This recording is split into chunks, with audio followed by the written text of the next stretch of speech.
जय हो श्री कृष्णदेवरायलकी जय हो साहिती सार्वभौमुडु श्री कृष्णदेवरायलकी जय हो साहिती समरांगण सार्वभौम श्री कृष्णदेवरायलकी आंध्र भोज ओ आंध्र भोज ओ आंध्र भोज दाकृष्ण साजने ओ आंध्र भोज कृष्णदेवराय ओ आंध्र भोज श्री कृष्णदेवराय साहिती समरांगण सार्वभौम श्री कृष्णदेवरायलकी साहिती समरांगण सार्वभौम श्री कृष्णदेवरायलकी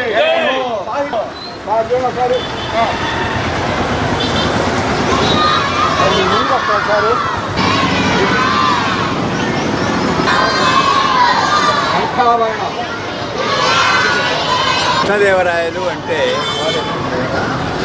ఒక కళా పోషణ, ఒక సాహిత్య పోషణ, గొప్ప పరిపాలన, దానితో పాటుగా తీర్థయాత్రలు, విశాలమైన సామ్రాజ్యాన్ని నిర్మించడం, ఇవన్నీ కలగలిసినటువంటి ఒక అద్భుతమైనటువంటి రూపం శ్రీకృష్ణదేవరాయలు. తెలుగు చరిత్రలో ఇన్ని లక్షణాలు ఉన్నటువంటి ఒక గొప్ప పరిపాలకుడు ఆయన ప్రపంచంలో. సాహిత్య విషయానికి వచ్చినట్లయితే ఆయన గొప్ప సాహితీవేత్త, ఆయనతో పాటుగా గొప్ప సాహితీ పోషకుడు.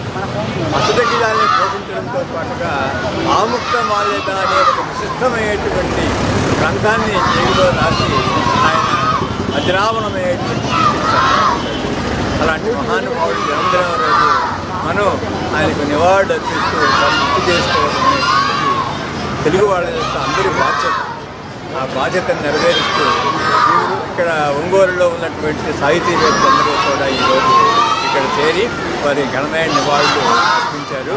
ఆ సందర్భంగా ఏర్పాటు చేసినటువంటి ఈ సమావేశాలను రెండింటినీ కలిపి పరిపాలించినటువంటి అద్భుతమైనటువంటి నాయకులు ఎవరైనా ఉన్నారు అని చెప్పారంటే అది శ్రీకృష్ణదేవరాయలు.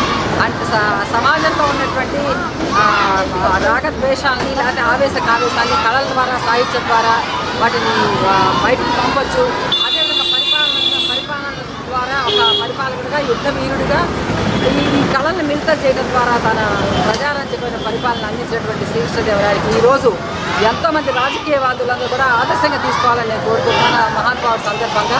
అదే సందర్భంలో తెలుగు భాషకు ఆయన చేసినటువంటి కృషి కూడా ఈనాటి వాళ్ళు కూడా ఆదర్శంగా తీసుకోవాలని, ఈ ప్రపంచం తెలుగు జాతి ఉన్నంతకాలం, తెలుగు ఉన్నంతకాలం శ్రీకృష్ణదేవరాయలు చేస్తున్నారని తెలియజేసుకుంటూ ఆయనకి తెలుగు వల్లభుడు, ఆంధ్ర భోజుడు, సాహితీ సమరాంగణ సార్వభౌముడు శ్రీకృష్ణదేవరాయ జయంతి సందర్భంగా ఈ రోజున శ్రీకృష్ణదేవరాయ సాహిత్య సాంస్కృతిక సేవా సంస్థ ఆధ్వర్యంలో ఒంగోలు నగరంలో రంగరాయుడు చెరువు సమీపాన వెలసి ఉన్న కృష్ణదేవరాయల విగ్రహానికి మేమందరం వివిధ సంఘాల, సాహితీ సంఘాల ప్రతినిధులందరితో కలిసి ఈ రోజున పుష్పమాలలు వేసి ఘనంగా నివాళులర్పించాము. ఈ రోజున 500 ఏళ్ల నాడే తెలుగు భాషకు, తెలుగు జాతికి, తెలుగు నేలకు వెలుగునిచ్చి దేశ భాషలందు తెలుగు లెఫ్తానే ఎలుగెత్తి చాటిన మహా తేజో విరాజు జయంతి. అదేవిధంగా సర్వ జీవ ప్రాణి కోటికి మనుగడకు ఆధారభూతమైన ఆ గురునారాయణుడి మూర్తి జయంతి కూడా ఈరోజే కావటం కాకతాళీయమే కావచ్చు. కానీ మరి ఈ ఇద్దరు కూడా ఒకరు ప్రపంచాన్ని వెలుగునిస్తే మరొకరు తెలుగు భాషకు వెలుగునిచ్చారు.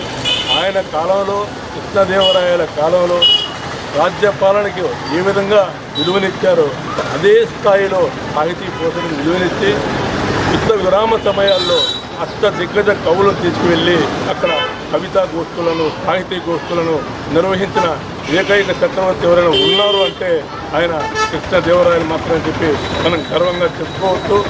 ఆయన చేసిన ఏ యుద్ధంలో కూడా ఓటమి ఎరుగని చక్రవర్తి కాబట్టి సాహితీ సమరాంగణ సార్వభౌముడిగా చరిత్రలో మరి ఘనతకెక్కారు. అటువంటి సందర్భంలో ఆ మహానుభావుడి గురించి మనం జీవించి ఉన్నంతకాలం భరించుకోవాల్సిన బాధ్యత తెలుగు వారందరిపై ఉన్నది. ఆయన యొక్క స్ఫూర్తిగా మనం అందరం తెలుగులోనే మాట్లాడదాం, తెలుగులోనే మరి రాస్తూ ఉందాం. అదేవిధంగా తెలుగు భాషను కాపాడుకోవడంలోనే ఆయనకి నిజమైన నివాళి అర్పిస్తున్నట్టుగా మనం భావిస్తూ మరి ఆయన జయంతి సందర్భంగా ప్రపంచవ్యాప్తంగా ఉన్న నలుమూలలో ఉన్న తెలుగు వారందరూ కూడా